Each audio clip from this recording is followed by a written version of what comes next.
Сәлеметсіңдер ме балалар? Бүгін 86-шы сабақтың тақырыбы негізгі және туынды етістік. 11-ші тапсырмаға қарайық. Балалар, каналға жазылуды ұмытпаймыз. Мәтінді тыңда. Мен қалай оқуға бардым? Менің Әбіш деген құрдасым бар еді. Әкесі оны оқуға берді. Бір күні ойнайын деп бардым. Әбіш кітап оқып отыр екен. Тыңдасам, кітабында жұмбақ, мақал, өлең, басқа да жақсы сөздер көп екен. Оқу үйренсе, мен де осындай оқып едім деп ойға қалдым. Үйге қайтып келдім, оқуға барамын дедім. Әкем мен апам бұл ойымды ұнатты. Ертеңіне әкем мені оқуға берді. Ахмет Байтұрсыновтың жазғаны екен. Енді осы тыңдаған мәтін бойынша қандай сұрақтар қоюға болады? Әбішті кім оқуға берді? Әкесі. Әбіштің кітабында нелер бар екен? Жұмбақ, мақал, өлең және басқа жақсы сөздер. Автор қандай ойға келді? Ол да оқысам деген ойға келді. Автордың ойын әкесі мен анасы қалай қабылдады? Өте жақсы қабылдады, иә? Ұнатты. Мәтін неліктен 3 бөлікке бөлінген дейді, иә? Қараңдар, неге азат жолдан басталып тұр, иә? Өйткені бұл мәтінде кіріспе, негізгі және қорытынды бөліктерден тұр. Бөлік болып тұр. Әр бөліктің тақырыбын анықтап оларға ат қой дейді. Ең біріншісі Әбіш құрдас деп жазсақ болады. Негізгі бөлімге қызықты кітап, үшінші қорытынды бөлімге оқуға құштар бала деп жазсақ болады. Енді төмендегі сұрақтардың жауабын жазды. Әбіш маған кім болады? Әбіш менің құрдасым. Мені не қызықтырды? Мені Әбіштің кітабындағы жұмбақ, мақал, өлеңдер қызықтырды. Мен не істедім? Мен оқуға барамын деп шешім қабылдадым. Балалар, енді 12-ші тапсырмада бізге сурет мазмұн болжа, Әлидің күнделігін оқы дейді. Суретте қараңдар, суретте Ахмет Байтұрсынұлының мұражай үйі берілген екен, иә, Алматы қаласындағы. Бұл жерде Әлидің күнделігі, яғни Әли деген бала осы мұражайға барғаны туралы жазылуы мүмкін, иә. Енді оқып көрейік. 2 ақпанда 2017 жыл. Бүгін сыныбымызбен Ахмет Байтұрсынұлының мұражайына бардық. Бұрын Ахмет Байтұрсынұлы тұрған үй 1998 жылы мұражайға айналыпты. Мұражайда 3 зал бар екен. Ол кісінің әр жылдардағы фотоларын көрдім. Шығармалармен таныстым. Мұражай маған ұнады. Бұл күн мен үшін ерекше әсерлі күн болды дейді. Бұл күнделік дұрыс жазылған ба? Әрине дұрыс жазылған, иә. Әлиге қандай кеңес бересің дейді. Алдымен жазбаның жоғарғы жағында күні, айы, жылы берілген, дұрыс, иә. Содан соң ол күнгі іс-әрекеттер қандай да жаңа дүниемен танысқаны алған әсері берілген. Енді 13-ші тапсырмада екі бағандағы етістіктерді оқып салыстыр дейді. Қараңдар, барды, көздеді, көрді, ойлады. Жоқ, одан кейін айтты, тістеді, оқыды, биледі.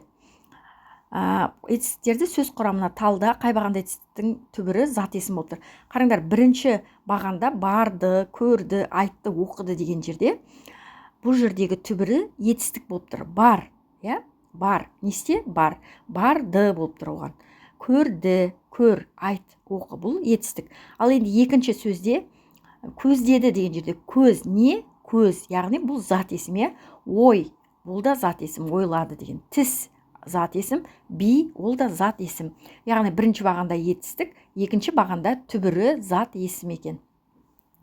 Және де балалар, міне біз түбір сөз бар, оған жалғанған жалғауды міне д деп белгілеп қойдық, иә, барлығын. Мына көздеді дегендегі көз, ол зат есім, түбір сөз болды. Де, ол жұрнақ, д, ол жалғау. Оны да сөз құрамына талдап жаздық. Балалар, етістіктің негізгі және туынды болып бөлінеді. Түбір сөзден болған етістікті негізгі етістік деп атайды. Мысалы, оқы, жүр, күт, ки. Ал түбір сөзге жұрнақ жалғану арқылы жасалған етістікті туынды етістік деп атайды. Ойла, ақылдас, ақта, мысалы. Енді осыны пайдаланып 14-ші тапсырмаға қарайық. Мақалды жатқа жаз дейді. Ел үмітін ер ақтар, ер атағын ел сақтар. Етістіктің астын сыз. Бұл жердегі етістік ақтар және сақтар деген сөздер. Ақтар туынды етістіктің екенін дәлелдейді. Ақтар неге туынды етістік? Өйткені ақ деген ол түбір сөз, оған тар деген жұрнақ жалғану арқылы бұл ақтар болып тұр. Яғни жұрнақ жалғану арқылы жасалған етістіктерді туынды етістік деп атаймыз. 15-ші тапсырмада ағаш бұтақтарындағы етістіктерді теріп жаз дейді. Суретші арқала, биле, көзде, қар, қапта, жырла, әдемі, көмек, қолда, баста дейді. Енді осы етістіктерді сөз құрамына қарай талда дейді.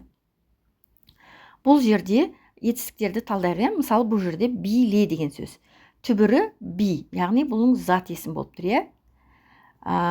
би деген түбір сөзді оған ле деген жұрнақ жалғанып тұр.